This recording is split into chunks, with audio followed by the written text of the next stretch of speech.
Vous allez répondre à un questionnaire qui va permettre à l'entreprise de réaliser sa matrice de double matérialité.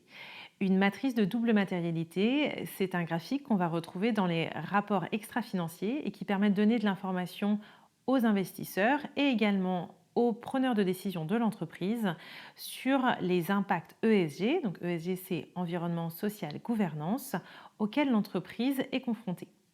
On va parler de matrice de double matérialité parce qu'on va regarder non seulement l'impact ESG de certains enjeux sur la santé financière de l'entreprise, donc première matérialité, et également l'impact que l'entreprise, par ses activités, peut avoir sur le monde extérieur, deuxième matérialité.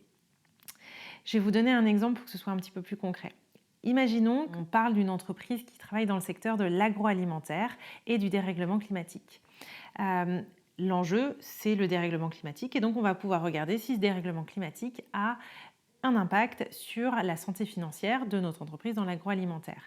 Ça peut être le cas parce que ça peut mettre en péril certaines récoltes qui vont avoir des incidents sur le prix des ingrédients que cette entreprise utilise. Premier enjeu.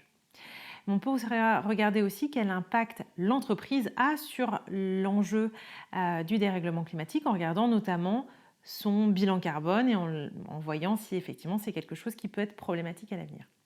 En vous interrogeant comme partie prenante, vous allez pouvoir donner votre opinion sur les risques qui sont associés à certains enjeux du point de vue de l'entreprise. Et c'est grâce aux réponses d'un maximum de parties prenantes qu'on va pouvoir construire cette matrice de double matérialité. C'est une matrice qui va servir non seulement pour des investisseurs, des banquiers qui vont regarder et qui vont ainsi être en mesure de pouvoir évaluer les risques actuels et dans le futur pour l'entreprise et comment cela peut se traduire d'un point de vue également financier. Et c'est une matrice qui est également tout à fait pertinente pour la prise de décision en interne parce que ça va permettre de voir s'il y a certains enjeux qui doivent devenir prioritaires.